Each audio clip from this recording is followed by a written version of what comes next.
ഇനി നമുക്ക് determination of instantaneous rate ആണ്. ഈ ഇൻസ്റ്റന്റേനിയസ് വാല്യൂസ് നമ്മൾക്ക് കാണാൻ പല ഘട്ടങ്ങളിലായിട്ട് പല ഇക്വേഷനിൽ നമ്മൾ ചെയ്തിട്ടുള്ളതാണ്.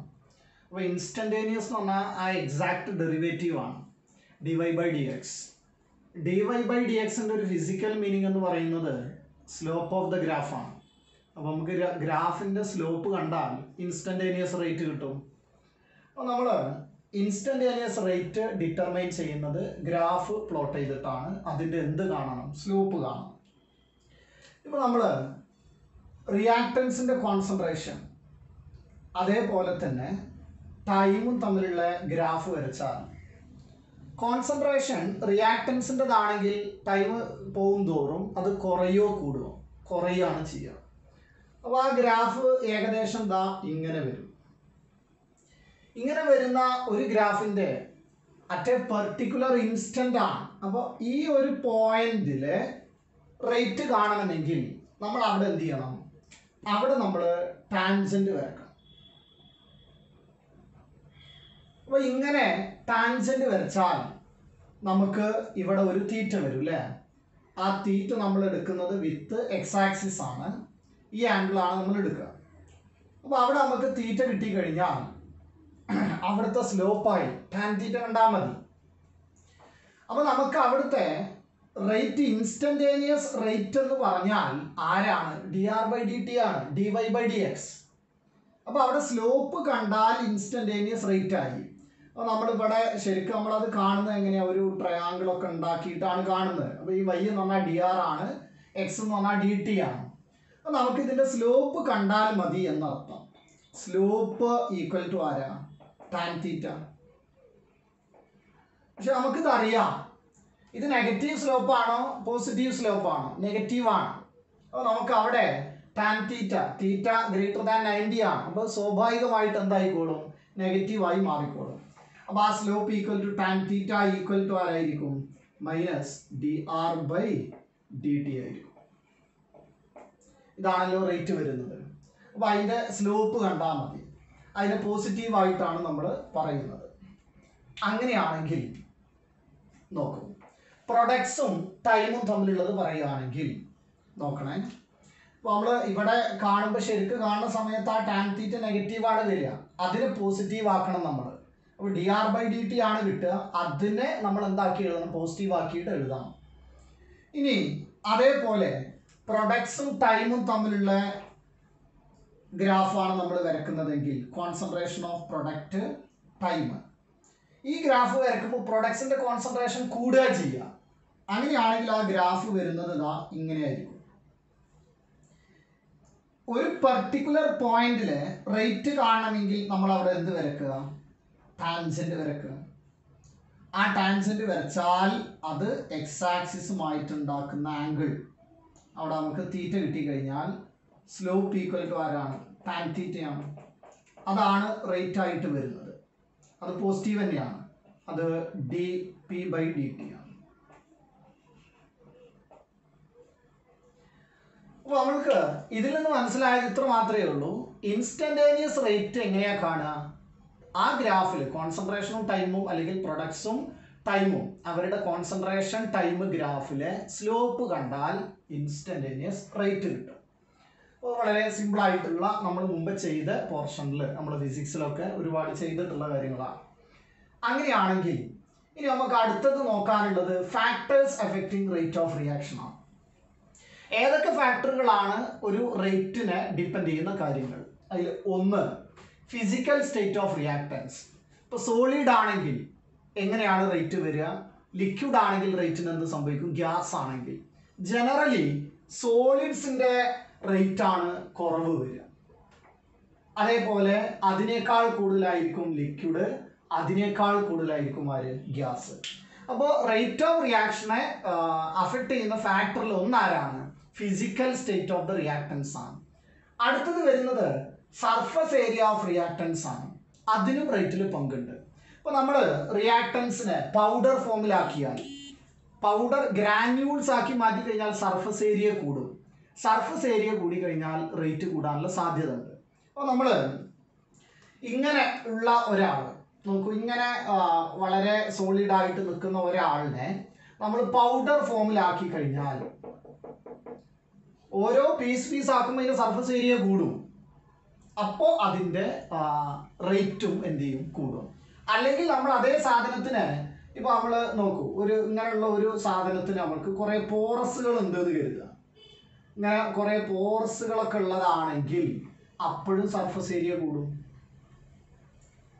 അങ്ങനെ ആയി കഴിഞ്ഞാലും എന്ത് ചെയ്യും, റേറ്റ് കൂടും. അപ്പോൾ രണ്ടാമത്തെ ആള്, റേറ്റിനെ ഡിപ്പെൻഡ് ചെയ്യുന്ന രണ്ടാമത്തെ ആള് വരുന്നത് സർഫസ് ഏരിയ ഓഫ് റിയാക്ടൻസ് ആണ്. ഫസ്റ്റ് ആരായിരുന്നു, ഫിസിക്കൽ സ്റ്റേറ്റ് ഓഫ് റിയാക്ടൻസ് ആണ്. രണ്ടാമത്തത് സർഫസ് ഏരിയ ഓഫ് റിയാക്ടൻസ് ആണ്.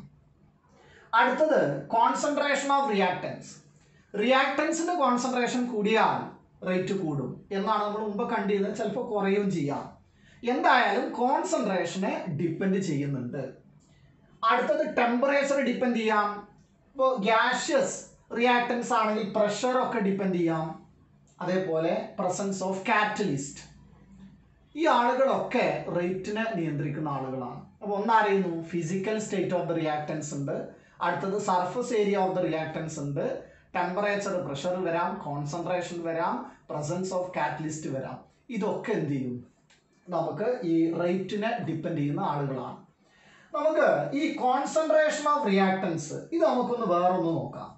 ഇത് നമ്മൾ മുമ്പേ കണ്ടതായിരുന്നു ശരിക്ക്. എവിടെയെന്നറിയോ, ഇക്വിലിബ്രിയത്തില്. ഇക്വിലിബ്രിയത്തില് ലോ ഓഫ് മാസ് ആക്ഷൻ നമ്മൾ കണ്ടതാണ്.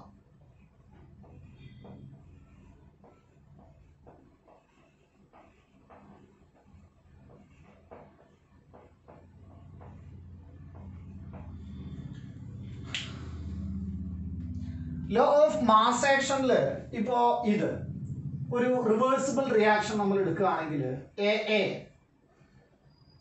ഒരു റിവേഴ്സിബിൾ റിയാക്ഷൻ എടുത്തിട്ട് ബി ആയിട്ട് മാറുന്ന ഒരു റിയാക്ഷൻ ആണെങ്കിൽ നമ്മൾ അവിടെ rate of forward reaction directly proportional to concentration of A raised to the power A എന്ന് നമ്മൾ ലോ ഓഫ് മാസ് ആക്ഷനിൽ കണ്ടിരുന്നു. അവിടെ നമ്മൾ ഈക്വൽ ടു കൊടുക്കുകയാണെങ്കിൽ അവിടെ ഒരു കോൺസ്റ്റന്റ് വരും. ഫോർവേഡ് റിയാക്ഷന്റെ കോൺസ്റ്റന്റ് വന്നു. ബാക്ക്വേർഡ് റിയാക്ഷൻ ആണെങ്കിൽ equal to K B into concentration of B raised to the power B.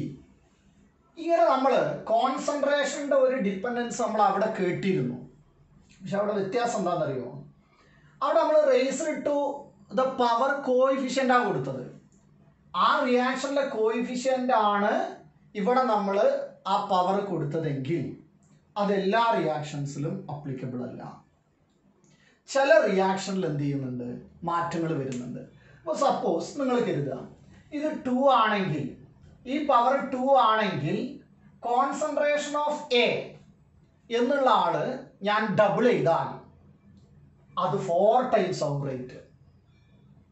ഇത് ഞാൻ ട്രിപ്പിൾ ആക്കി കഴിഞ്ഞാൽ 9 ടൈംസ് ആവും റേറ്റ്. പക്ഷെ ചിലത് അങ്ങനെ കാണുന്നില്ല. ഞാനിവിടെ 2 കൊടുത്തു. ഇവിടെ 2 ആണ് സാധാരണ എഴുതിയത്. ഈ കോൺസെൻട്രേഷൻ ഞാൻ ഡബിൾ ആക്കി, അപ്പോൾ ഡബിളേ ആവുന്നുള്ളൂ റേറ്റ്, 4 ടൈംസ് ആവുന്നില്ല. ചില റിയാക്ഷനിൽ അങ്ങനെ മാറ്റം വരുന്നുണ്ട്. അപ്പോൾ ഈ പവർ അങ്ങനെ നേരിട്ട് എഴുതാൻ പറ്റാത്ത അവസ്ഥകൾ വന്നു. അങ്ങനെയാണെങ്കിൽ ഈ പവറുകളെ നമ്മൾ എക്സ്പെരിമെൻ്റലി കണ്ടെത്തണം. നമ്മളിങ്ങനെ കോൺസെൻട്രേഷൻ കൂട്ടി നോക്കുക, കുറച്ച് നോക്കുക. അങ്ങനെ നമ്മൾ ആ പവറുകളെ ഇനി കോയിഫിഷ്യൻ്റ് ആയിട്ട് എഴുതാതെ എക്സ്പെരിമെൻ്റൽ വാല്യൂസ് ആണ് ഇനി നമ്മൾ ആ പവറുകൾ എഴുതാൻ പോകുന്നത്. അവിടെയാണ് കെമിക്കൽ കൈനറ്റിക്സിലെ റേറ്റ് ഇക്വേഷൻ എന്നുള്ള പാർട്ട് വരുന്നത്. അപ്പോൾ നമ്മൾ ലോ ഓഫ് മാസ് ആക്ഷനിൽ എഴുതിയിരുന്ന പവറുകൾ ആരാണ്, കോയിഫിഷ്യൻ്റുകളാണ്. എന്നാൽ എല്ലാ റിയാക്ഷനിലും ചില റിയാക്ഷനിൽ അത് തെറ്റായിട്ട് വരുന്നത് കണ്ടു. അപ്പൊ ആ പവറുകളെ നമ്മൾ എക്സ്പെരിമെന്റലി കാണേണ്ടുന്ന ഒരു ആവശ്യകത വരികയാണ്. അതാണ് ഇനി നമ്മൾ നോക്കുന്നത്. എങ്ങനെയാണ് ഒരു റേറ്റ് ഇക്വേഷൻ നമ്മൾ ഫോം ചെയ്യുന്നത് നോക്കാം. റേറ്റ് ഇക്വേഷൻ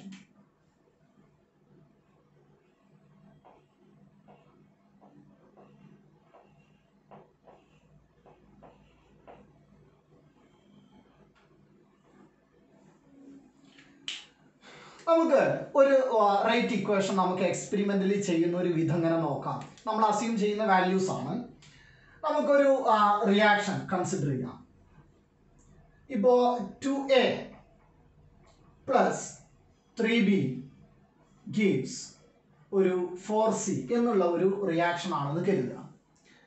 ഇതിൽ നമ്മൾ എക്സ്പെരിമെന്റൽ വാല്യൂസ് ആണ് നമ്മൾ ചെക്ക് ചെയ്യാൻ പോകുന്നത്. സാധാരണ നമ്മൾ റേറ്റ് എഴുതുന്ന സമയത്ത് ആ റേറ്റ് നോക്കൂ, ഇവിടെ നമുക്ക് ആ ഒരു ജനറൽ ഇക്വേഷൻ വേണമെങ്കിൽ എഴുതാം. റേറ്റ് എഴുതുന്ന സമയത്ത് നമ്മൾ പവറുകളാണ്, ഈ കോയിഫിഷ്യൻ്റ് ആണ് പവറായിട്ട് എഴുതിയത്. ഇനി ആ കോയിഫിഷ്യൻറ്റുകൾ മാറ്റിയിട്ട് നമുക്കറിയില്ല, റേറ്റ് എഴുതാൻ പോവാണ്. റേറ്റ് ഈക്വൽ ടു ഒരു പ്രൊപ്പോർഷണാലിറ്റി മാറ്റിയിട്ട് ഒരു കോൺസ്റ്റന്റ് വന്നു, അതാണ് ആര്, കെ. എന്നിട്ട് കോൺസെൻട്രേഷൻ ഓഫ് എനെ ഡിപ്പെൻഡ് ചെയ്യുന്നുണ്ട്. അത് എത്രയാണ് ഡിപ്പെൻഡ് ചെയ്യുന്നത്, 2 ആണോ അറിയില്ല, അതിന് നമ്മൾ എന്ത് കൊടുത്തു, എക്സ്. അതേപോലെ ബീനെ ഡിപ്പെൻഡ് ചെയ്യുന്നുണ്ട് ആ റേറ്റിനെ എങ്കിൽ ബീനെ ഡിപ്പെൻഡ് ചെയ്യുന്നു, അതിന്റെ പവർ കൊടുത്തു വൈ.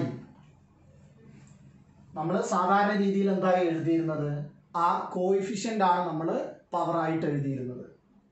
ഇത് നമ്മൾ എന്ത് ചെയ്തു, ഇപ്പൊ നമുക്ക് ആ എക്സ് വൈ എന്നുള്ള വാല്യൂസ്, ഈ എക്സ് വൈ വാല്യൂ നമ്മൾ എങ്ങനെ കണ്ടുപിടിക്കാൻ പോണത്, എക്സ്പെരിമെന്റൽ വാല്യൂസ് ആണ് നമ്മൾ കണ്ടുപിടിക്കാൻ പോണത്. ഇപ്പൊ ഞാനിതിൻ്റെ ഒരു എക്സ്പെരിമെന്റ് നടത്തുന്നത് ഇങ്ങനെയാണെന്ന് കരുതുക. ഇവിടെ കോൺസെൻട്രേഷൻ ഓഫ് എ ഉണ്ട്, കോൺസെൻട്രേഷൻ ഓഫ് ബി ഉണ്ട്. ഇത് നമ്മളിങ്ങനെ മാറ്റി കൊടുക്കും. അപ്പൊ എന്തിലാണ് റേറ്റിലെ മാറ്റം വരുന്നതെന്ന് നോക്കാം. ഇപ്പോ ഇവിടെ കോൺസെൻട്രേഷൻ ഓഫ് എ ഞാനൊരു 0.1 എടുത്തു, കോൺസെൻട്രേഷൻ ഓഫ് ബി ഒരു 0.2 എടുത്തു. അപ്പൊ റേറ്റ് വരുന്നത് ഇതാ ഒരു 2 ആണെന്ന് കരുതുക. ഇനി അടുത്ത് നമ്മൾ ഓരോ എക്സ്പെരിമെന്റ് ചെയ്യുമ്പോൾ ആദ്യം ഒരാളെ മാറ്റി നോക്കാം. ഞാനിതാ ഇവിടെ ഒരു 0.3 ആക്കി മാറ്റി. പക്ഷെ ഈ ബിന്റെ കോൺസെൻട്രേഷൻ അങ്ങനെ തന്നെ വെച്ചു. അപ്പൊ എന്താ സംഭവിക്കണമെന്ന് നോക്കിക്കഴിഞ്ഞാൽ എ എങ്ങനെയാണ് ഈ റേറ്റിനെ എഫക്ട് ചെയ്യണമെന്ന് മനസ്സിലാവും. ആ സമയത്ത് എനിക്ക് വന്നത് ഇതാ ഇങ്ങനെയാണെന്ന് കരുതുക. റേറ്റ് ഒരു 9 ആയിട്ട് മാറി, 9 അല്ല,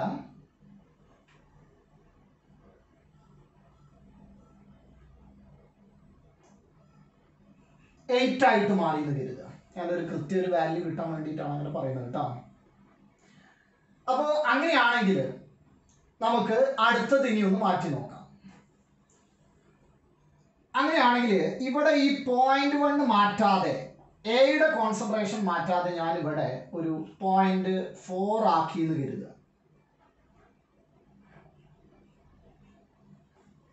0.4 ആക്കിയ സമയത്ത് ഇവിടെ വന്നത്, ഇവിടെ ഞാൻ ഈ 8 മാറ്റിയിട്ട് ഒരു നല്ല വാല്യൂ കിട്ടാൻ വേണ്ടിയിട്ടാണ് കേട്ടോ, ഒരു 16 ആയി എന്ന് കരുതുക. അങ്ങനെയാണെങ്കിൽ ഇവിടെ 0.4 ആയ സമയത്ത് ഇത് വന്നത് ഒരു 4 ആണ്. ഇനി നമുക്ക് ഓരോരുത്തരുടേത് ഒന്ന് നോക്കാം, എങ്ങനെയൊക്കെയാണ് ഡിപ്പെൻഡ് ചെയ്യുന്നത്. അപ്പൊ നമുക്ക് റേറ്റിന്റെ ഇക്വേഷൻ നമുക്ക് ഈ പവറുകളാണ് കണ്ടുപിടിക്കേണ്ടത്. അങ്ങനെയാണെങ്കിൽ നമ്മൾ റേറ്റ് എഴുതുന്ന സമയത്ത് കോൺസെൻട്രേഷൻ ഒക്കെ ഉണ്ട്.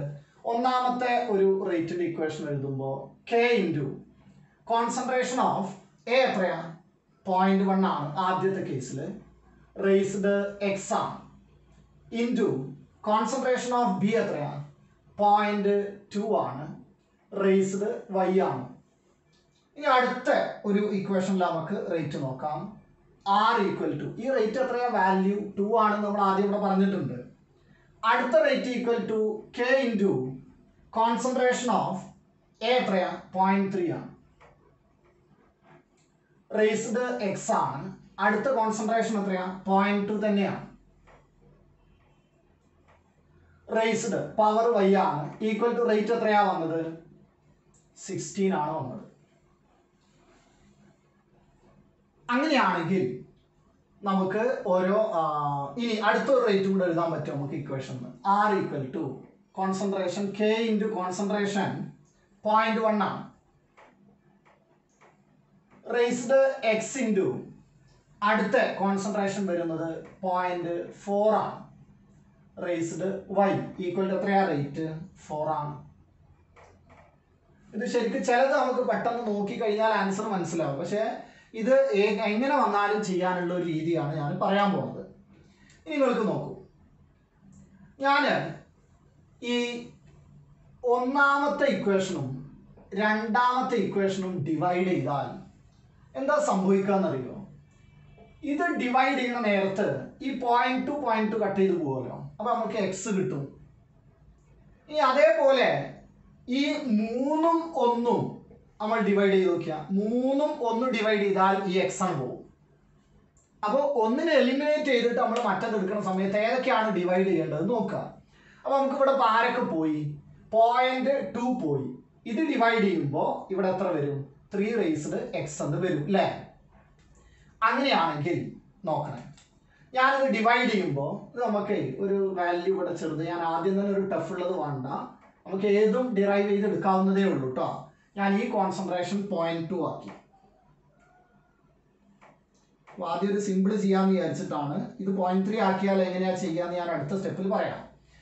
അപ്പോൾ നമ്മൾക്ക് ഇത് ഡിവൈഡ് ചെയ്താൽ എന്താ വരിക എന്ന് നോക്കാം. ഇവിടെ കോൺസെൻട്രേഷൻ 0.1/0.2 എത്രയാ? 1/2 എന്നാണ് കിട്ടുക. 1/2 റേസ്ഡ് എക്സ് ഉണ്ടാവും.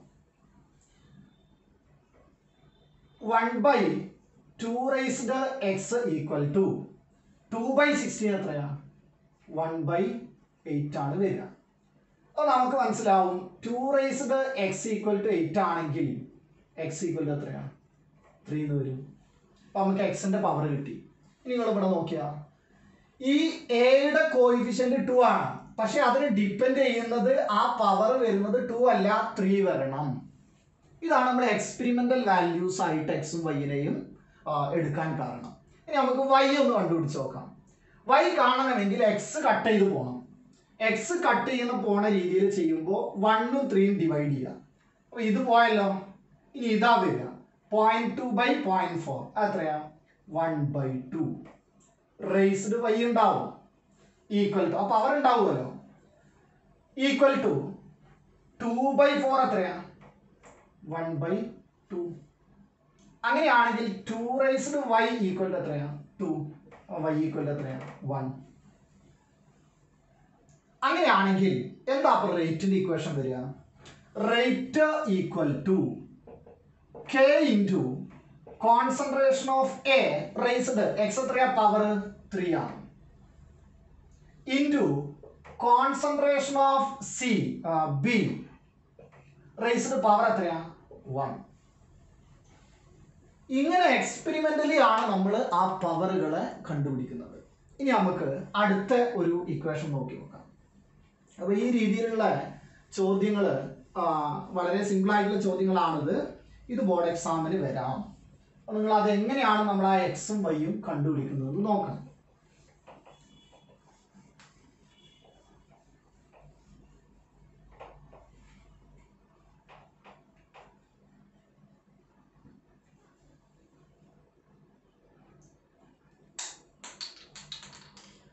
അടുത്തൊരു ഇക്വേഷൻ നോക്കൂ. A plus B plus C gives D ആണ്. 3 ആളുകളുണ്ട്.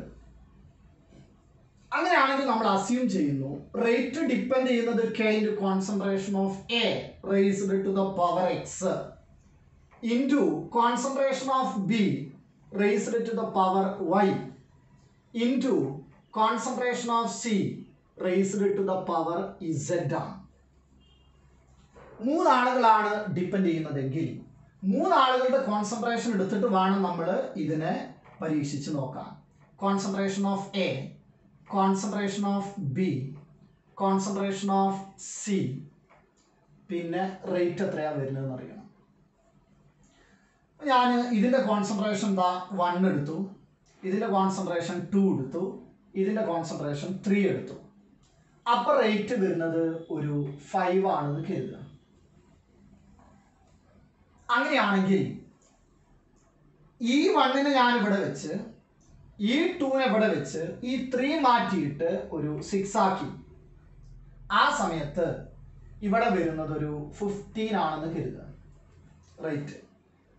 ഇനി ഓരോരുത്തരും നമ്മളിങ്ങനെ മാറ്റി മാറ്റി വരണം. അപ്പോൾ അടുത്തത് വരുന്നത് ഇവിടെ 1 ആണ്, ഇവിടെ ഞാനൊരു 8 ആക്കി, ഇവിടെ റേറ്റ് വരുന്നത് ഒരു 3 ആണെന്ന് കരുതുക. അപ്പോൾ നമ്മൾക്ക് റേറ്റ് വന്നത് 3 ആണെന്നില്ല, ഇവിടെ 3 ആണെങ്കിൽ റേറ്റ് വരുന്നത് ഒരു നമ്മൾക്ക് 10 കൊടുക്കാം. അപ്പോൾ നമ്മൾ എന്ത് ചെയ്തു, ഇത് രണ്ടും ഒന്നാക്കി ബിനെയാണ് മാറ്റിയത്. അടുത്ത് നമുക്ക് എനൊന്ന് മാറ്റാം. ഇത് 2 ആക്കി, ഇത് 2 തന്നെ നിന്നു, ഇത് 3 തന്നെ നിന്നു. ഇപ്പം നമ്മൾ മാറ്റിയത് എനെയാണ്. അപ്പോൾ റേറ്റ് വന്നതൊരു 20 ആണെങ്കിൽ ഇനി നമ്മൾ റേറ്റിൻ്റെ ഇക്വേഷൻസ് ഇങ്ങനെ നോക്കിയാൽ മതി. അപ്പോൾ നോക്കിയാൽ ആ റേറ്റ് എഴുതുന്നത് നമുക്കറിയാം അല്ലേ, റേറ്റ് കെ ഇൻറ്റു എക്സ് ഇങ്ങനെ അറിയാലോ നമുക്ക്. അപ്പോൾ നമുക്ക് ജസ്റ്റ് ഇത് രണ്ടും ഡിവൈഡ് ചെയ്താൽ ആരൊക്കെയാ പോവുക, എയും പോവും ബിയും പോവും. ആ എ റേസ്ഡ് എക്സും ബി റേസ്ഡ് വൈയും രണ്ടിലും സെയിം ആയതുകൊണ്ട് ഈ രണ്ട് റേറ്റിന്റെ ഇക്വേഷൻസ് നമ്മൾ ഡിവൈഡ് ചെയ്താൽ എയും ബിയും പോവില്ലേ, പോവും. പിന്നെ വരുന്നത് ആരാ, സിയിലാണ് മാറ്റം വരുന്നത്. അപ്പോൾ ഇത് രണ്ടും ഞാൻ ഡിവൈഡ് ചെയ്യുകയാണ്. ഒന്നാമത്തെ ഇക്വേഷൻ കേട്ടോ. ആ റേറ്റ് എഴുതാത്തത് നിങ്ങൾക്ക് മനസ്സിലാവുന്ന കരുതുന്ന ഞാനൊന്ന് ആദ്യം എഴുതി തരാമാണെങ്കിൽ ആദ്യത്തെ റേറ്റ് എഴുതുമ്പോൾ K into concentration of A എത്രയാ, 1 റേസ്ഡ് എത്രയാ എക്സ് ആണ്, ഇൻറ്റു അടുത്ത കോൺസെൻട്രേഷൻ 2 റേസ്ഡ് വൈ ആണ്, ഇൻറ്റു കോൺസെൻട്രേഷൻ ഓഫ് സി എന്ന് പറയുന്നത് 3 ആണ്, റേസ്ഡ് ഇസഡ് ആണ്, ഈക്വൽ ടു റേറ്റ് 5 ആണ്. ഇനി താഴെ അടുത്ത റേറ്റ് എഴുതുമ്പോഴും ഈ കോൺസെൻട്രേഷൻ മാറുന്നില്ല. അതാണ് ഞാൻ ആ കട്ട് ചെയ്ത് പോകുന്നു പറയുന്നത്. കോൺസെൻട്രേഷൻ മാറുന്നത് 3യിലാണ്. ഈ സീൻ്റെത് എത്രയായി, 3 എന്നുള്ളത് 6 ആയി, റേസ്ഡ് ഇസഡ് ആണ്, ഈക്വൽ ടു അപ്പത്തെ റേറ്റ് എത്രയാണ്, 15 ആണ്. അപ്പൊ നമ്മൾ ഇത് ഡിവൈഡ് ചെയ്ത് കഴിഞ്ഞാൽ നമുക്ക് ഇത് പോയി ഇത് പോയി ഇതും പോയി ഇതും പോയി, വരുന്നത് 3/6 ആണ്. 3/6 എന്ന് പറഞ്ഞാൽ എത്രയാ, 1/2. 1/2 റേസ്ഡ് ഇസഡ് ഈക്വൽ ടു 5/15. 5/15 എത്രയാ, 1/3. അപ്പോൾ നമ്മൾക്ക് എഴുതാം 2 raised 3 equal to 2 raised Z ആണ്. അപ്പോൾ നമ്മൾക്ക് ഈ ഒരു വാല്യൂ കിട്ടണമെങ്കിൽ നേരത്തെ നമുക്ക് പെട്ടെന്ന് 2ന്റെ സ്ക്വയർ ക്യൂബ് അങ്ങനെയൊക്കെയാണ് വന്നത്, അല്ലാതെയും വരാം. നേരത്തെ ഞാനൊരു വാല്യൂ മാറ്റി തിരുത്തിയല്ലോ. അപ്പോൾ അത് കാണണമെങ്കിൽ ആ പവർ കിട്ടണമെങ്കിൽ നിങ്ങൾ ലോഗ് എടുത്താൽ മതി. ലോഗ് എടുത്തു കഴിഞ്ഞാൽ ആ പവർ കിട്ടും. അപ്പോൾ ആ രണ്ട് ഭാഗത്ത് ലോഗ് എടുത്തു കഴിഞ്ഞാൽ log 3 equal to Z into log 2 എന്നല്ലേ കിട്ടുക. ആ പവർ ഇങ്ങോട്ട് മാറ്റാമല്ലോ. അപ്പോൾ അങ്ങനത്തെ വാല്യൂസ് വന്നാൽ ലോഗിൻ്റെ വാല്യൂ അറിയണം എന്നർത്ഥം. അപ്പോൾ ലോഗിൻ്റെ വാല്യൂസ് ഓരോന്നും അറിഞ്ഞിരിക്കുക നിങ്ങൾ. ലോഗ് 1 എത്രയാ, 0 ആണ്. ലോഗ് 2 0.3 ആണ്. ലോഗ് 3 0.47 ആണ്. ലോഗ് 5 വരുന്നതോ 0.7 ആണ് വരുന്നത്. അതേപോലെ ലോഗ് 6 0.77 വരും. ലോഗ് 7 വരുന്നത് 0.85 ആണ്. ലോഗ് 8 വരുന്നത് 0.9 ആണ്. ലോഗ് 9 വരുന്നത് 0.95 ആണ്. ലോഗ് 10 1 ആണ്. അപ്പോൾ ആ വാല്യൂസ് ഒന്ന് പഠിച്ചു വെച്ചാൽ നന്നാവും കേട്ടോ. അത് വേണമെങ്കിൽ ഞാൻ നോട്ടിൽ എഴുതി തരാം. അപ്പോൾ നമുക്ക് ലോഗ് 3ന്റെ വാല്യൂ അവിടെ കൊടുക്കാം. ലോഗ് 3 എത്രയാ, 0.47 ആണ്. ഡിവൈഡഡ് ബൈ ലോഗ് 2 കൊണ്ടുവരാം. ലോഗ് 2 എത്രയാ, 0.3 ആണ്. ഈക്വൽ ടു അതാണ് ഇസഡ് കിട്ടുക. അപ്പോൾ നമ്മൾ ഇത് 48 ആണെന്ന് കരുതുക. 48 ആയിട്ട് നമ്മൾ ഏകദേശം അപ്രോക്സിമേറ്റ് ചെയ്താൽ 48/3 ആയിരുന്നെങ്കിൽ എത്രയാ, 16 അല്ലേ. അപ്പോൾ നമുക്ക് വരിക ഏകദേശം വരുന്നത് 1.6 ആയിരിക്കും.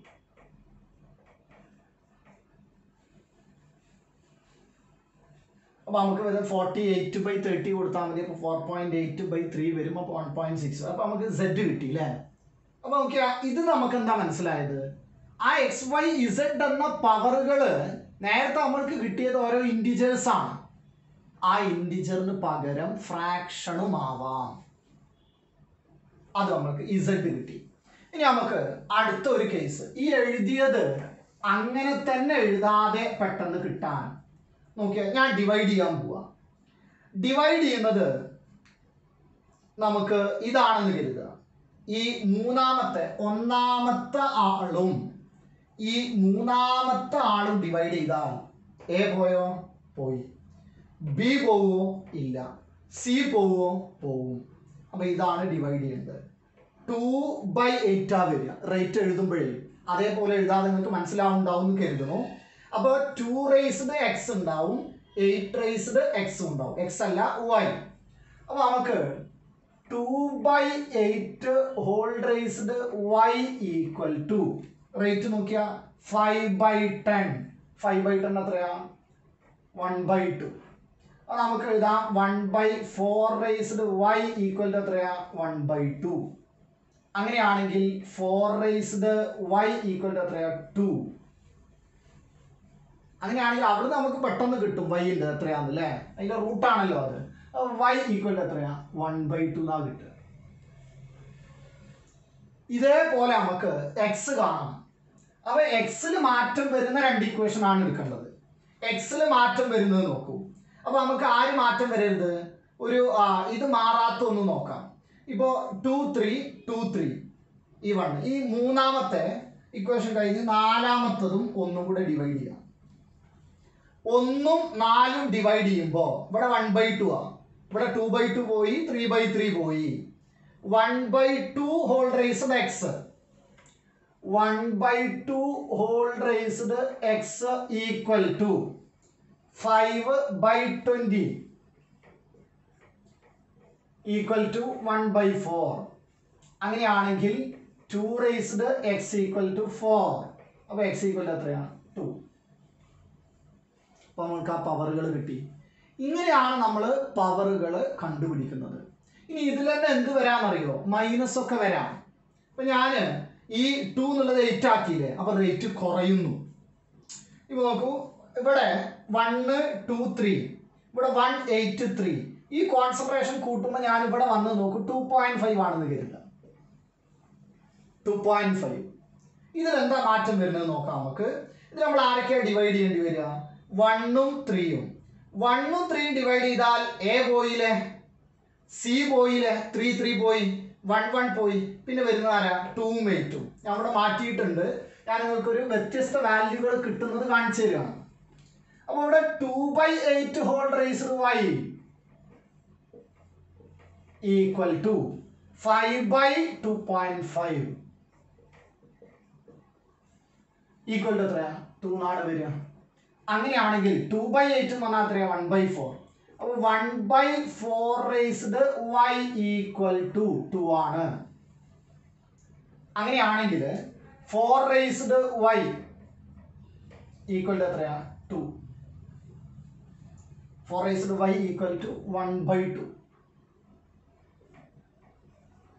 ഇത് നമ്മൾക്ക് ഒന്നുകിൽ ലോഗ് എടുത്ത് അങ്ങനെ ചെയ്ത് പോവാം, പക്ഷെ അതിൻ്റെ ആവശ്യമില്ല, നിങ്ങൾക്ക് മനസ്സിലാവുന്നുണ്ടാവും.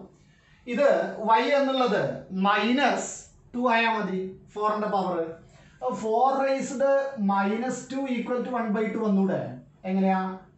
-2 അല്ല, -1/2. അപ്പോൾ അവിടെ 1/√4 ആണ്, അത് ഈക്വൽ ടു 1/2 കിട്ടൂലേ? അപ്പോൾ വൈൻ്റെ വാല്യൂ എത്രയാണ്? -1/2.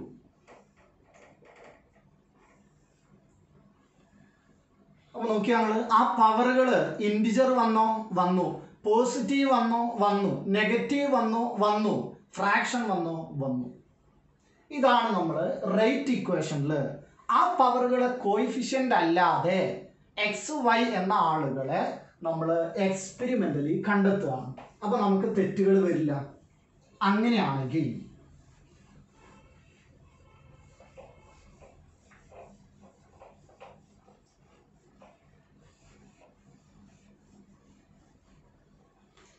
നമുക്ക് ഓർഡർ ഓഫ് ദ റിയാക്ഷൻ എന്നൊരു കൺസെപ്റ്റ് ഉണ്ട്.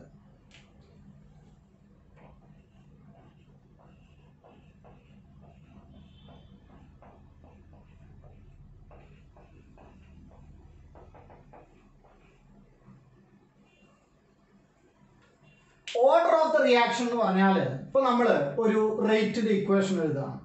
Rate equal to K into concentration of A raised X into concentration of B raised Y ആണ്. ഇതിലെ ഈ കോൺസെൻട്രേഷന്റെ പവറുകളില്ലേ, ആ പവറുകളുടെ സമ്മ് അഥവാ X പ്ലസ് Y, ഇതിനെയാണ് നമ്മൾ ഓർഡർ ഓഫ് ദ റിയാക്ഷൻ എന്ന് വിളിക്കുന്നത്. Order of the reaction. അപ്പോൾ നമ്മളെ റേറ്റ് ഇക്വേഷനിലെ കോൺസെൻട്രേഷന്റെ പവറുകളുടെ സമ്മിനെയാണ് നമ്മൾ എന്ത് വിളിക്കുന്നത്? Order of the reaction. ഈ ഓർഡർ ഓഫ് ദ റിയാക്ഷൻ നോക്കൂ, നമുക്ക് 0 വരാം, 1 വരാം, ഫ്രാക്ഷൻ വരാം, നെഗറ്റീവ് ഒക്കെ നമ്മൾ പറഞ്ഞു. ഏത് രീതിയിൽ 0 വരാം എന്ന് പറഞ്ഞാൽ കോൺസെൻട്രേഷനെ ഡിപ്പെൻഡ് ചെയ്യില്ല, അങ്ങനത്തെ ഇക്വേഷൻസും വരാം. അപ്പോൾ ഇതിനെയാണ് നമ്മൾ ഓർഡർ ഓഫ് ദ റിയാക്ഷൻ എന്ന് വിളിക്കുന്നത്. ഇതിൽ ഈ കെ ഇല്ലേ, ആ കെനെ വിളിക്കുന്നതാണ് നമ്മൾ റേറ്റ് കോൺസ്റ്റന്റ്. കെനെ നമ്മൾ എന്താ വിളിക്കുക? റേറ്റ് കോൺസ്റ്റന്റ് ആണ്. ഈ റേറ്റ് കോൺസ്റ്റന്റ് നമ്മളോട് ഡിഫൈൻ ചെയ്യാൻ പറയുകയാണെങ്കിൽ വളരെ സിമ്പിൾ ആണ്. കോൺസെൻട്രേഷൻസ് എല്ലാം 1 കൊടുക്കുക. കോൺസെൻട്രേഷൻ 1 ആയി കഴിഞ്ഞാൽ റേറ്റ് ഈക്വൽ ടു കെ എന്ന് കിട്ടും. ആരാണ് റേറ്റ് കോൺസ്റ്റന്റ് എന്ന് ചോദിച്ചാൽ it is the rate itself when the concentration of the reactants is unity. Concentrations 1 unit ആണ് നമ്മൾ കൊടുക്കുന്നതെങ്കിൽ അപ്പോൾ കിട്ടുന്ന റേറ്റ് എന്തോ അത് തന്നെയാണ് ആര്? റേറ്റ് കോൺസ്റ്റന്റ് എന്ന് പറയുന്നത്. നമുക്ക് അതിന് വേണമെങ്കിൽ ഡിഫൈൻ ചെയ്യാം. റേറ്റ് കോൺസ്റ്റന്റിന്റെ മറ്റൊരു കാര്യം അതിന്റെ യൂണിറ്റ് അറിയണം നമുക്ക്. അപ്പോൾ നമുക്ക് യൂണിറ്റ് ഒന്ന് നോക്കാം. യൂണിറ്റ്, റേറ്റിന്റെ യൂണിറ്റ് നമുക്കറിയാലോ, മോൾ പെർ ലിറ്റർ പെർ സെക്കൻഡ് ആണ്. റേറ്റിന്റെ യൂണിറ്റ് വരുന്നത് മോൾ പെർ ലിറ്റർ പെർ സെക്കൻഡ് ആണ്. അങ്ങനെയാണെങ്കിൽ ഈ റേറ്റ് നോക്കൂ നിങ്ങൾ, ഞാൻ കെ ഇൻറ്റു ഒരു കോൺസെൻട്രേഷൻ ഓഫ് ഓർഡർ ഒന്ന് മാത്രം, ഞാൻ ഓർഡർ ടോട്ടൽ ഒരു n കൊടുത്തു. വേറെ കുറേ ടേംസ് ഉണ്ടായിക്കോട്ടെ, കുഴപ്പമില്ല, എല്ലാം കൂടെ കൂട്ടിയിട്ട് ഞാൻ n എന്നുള്ളൊരു ഓർഡർ ആണ് കൊടുത്തത്. അപ്പോൾ ഓർഡർ ഓഫ് ദ റിയാക്ഷൻ എത്രയാണ്? n ആണ്. ടോട്ടൽ x + y z ഒക്കെ ഉണ്ടെങ്കിൽ എല്ലാം കൂട്ടിയിട്ടുള്ള ടോട്ടൽ ഓർഡർ n ആണെങ്കിൽ കെന്റെ ഇക്വേഷൻ എന്താ കിട്ടുക? Rate divided by concentration raised n അല്ലേ? ഈ റേറ്റിന് നമുക്ക് വേണമെങ്കിൽ അതും ഒരു കോൺസെൻട്രേഷൻ ആണല്ലോ. അപ്പോൾ ഞാൻ കോൺസെൻട്രേഷൻ ഇങ്ങനെ ഇട്ടു, അതിന്റെ പവർ എത്രയാണ്? 1 ഡിവൈഡഡ് ബൈ താഴെയും ഒരു കോൺസെൻട്രേഷൻ ഉണ്ട്, അതിന്റെ പവർ എത്രയാണ്? n. പിന്നെ താഴെ ഒരു സെക്കൻഡ് കൂടെ ഉണ്ട്. അപ്പൊ ആ സെക്കൻഡിന്റെ അവിടെ എന്നിന് പ്രാധാന്യം വരുന്നില്ല. സെക്കൻഡ് എപ്പോഴും താഴെ ഉണ്ടാവും, പെർ സെക്കൻഡ്. ഇനി നമ്മൾ ആ കോൺസെൻട്രേഷൻ മുകളിലുകൊണ്ട് താഴെ ഉണ്ടെങ്കിൽ റേറ്റിന്റെ യൂണിറ്റ് വരിക കോൺസെൻട്രേഷൻ റേസ്ഡ് 1 മൈനസ് n. എന്ന് മുകളിൽ കൊണ്ടുപോയി സെക്കൻഡ് ഇൻവേഴ്സ്. ഇതാണ് നമ്മുടെ എന്ത് വരിക? പവർ വരിക. കോൺസെൻട്രേഷൻ ആരാ? Mole per litre raised 1 minus n second inverse. ഇതാണ് റേറ്റ് കോൺസ്റ്റന്റിന്റെ യൂണിറ്റ് വരിക. Mole per litre whole raised 1 minus n into second inverse. ഇനി നമുക്ക് ഓരോ റിയാക്ഷൻ നോക്കാം. ആ എന്നിന് വാല്യൂ ഇട്ട് കൊടുക്കാം. 0 ഓർഡർ റിയാക്ഷൻ. അപ്പോൾ n എത്രയാ? 0. അങ്ങനെയാണെങ്കിൽ കെന്റെ യൂണിറ്റ് എന്താ വരിക? മോൾ പെർ ലിറ്റർ അല്ലേ? Mole per litre whole raised 1 minus 0 ആണ് സെക്കൻഡ് ഇൻവേഴ്സ്. ഇതാണ് നമുക്ക് വരിക. അടുത്തത് n ഈക്വൽ ടു 1 ആണെന്ന് കരുതുക. അപ്പൊ എത്രയാ വരിക? 1 മൈനസ് 1 എത്രയായി? 0 ആയി. 0 എന്ന് പറഞ്ഞാൽ എത്രയാ? 1 ആ. അപ്പൊ എന്താ ഇക്വേഷൻ വരിക? Second inverse. റേറ്റ് കോൺസ്റ്റന്റിന്റെ യൂണിറ്റ് വരിക സെക്കൻഡ് ഇൻവേഴ്സ് ആണ്. നമ്മൾക്ക് ഇത് 2 ഇട്ട് നോക്കാം. അപ്പോൾ mole per litre whole raised 1 minus 2. 1 minus 2 എന്ന് പറഞ്ഞാൽ എത്രയാണ്? -1. അപ്പോൾ നമുക്ക് യൂണിറ്റ് വരുമ്പോൾ മോൾ റേസ്ഡ് -1 ഇത് ഉള്ളിലേക്ക് വരുമ്പോൾ അല്ലേ, പെർ ലിറ്റർ ഉള്ളത് -1 ഇൻറ്റു -1 എത്രയാവും? 1 സെക്കൻഡ് ഇൻവേഴ്സ്. ഇങ്ങനെ വരും. അപ്പോൾ നമുക്ക് ഏതിനും 1/2 ഒക്കെ വരാം. ഓർഡർ 1/2 ആ. അപ്പോൾ എത്രയാ വരിക? 1 മൈനസ് 1/2. അത് അവിടെ വന്നു കഴിഞ്ഞാൽ ഈക്വൽ എത്രയാ? 1/2 ആണ്. അപ്പോൾ നമുക്ക് എന്താ ആൻസർ വരിക? Mol raised 1/2 litre power -1/2 second inverse. അപ്പോൾ റേറ്റ് കോൺസ്റ്റന്റിന്റെ യൂണിറ്റ് കാണുന്ന വിധാനം ഇപ്പം നമ്മൾ പറഞ്ഞു കഴിഞ്ഞത്. അപ്പോൾ ഇതേ കാര്യങ്ങൾ, അപ്പോൾ ആ rate equations, order of the reaction, എങ്ങനെയാണ് നമ്മൾ റേറ്റ് ഇക്വേഷൻ ഉണ്ടാക്കിയത്, അത് അതേപോലെ തന്നെ കെന്റെ യൂണിറ്റ് ആരാണ്, ഈ കാര്യങ്ങളൊക്കെ ഒന്ന് ശ്രദ്ധിച്ചു വെക്കാം കേട്ടോ.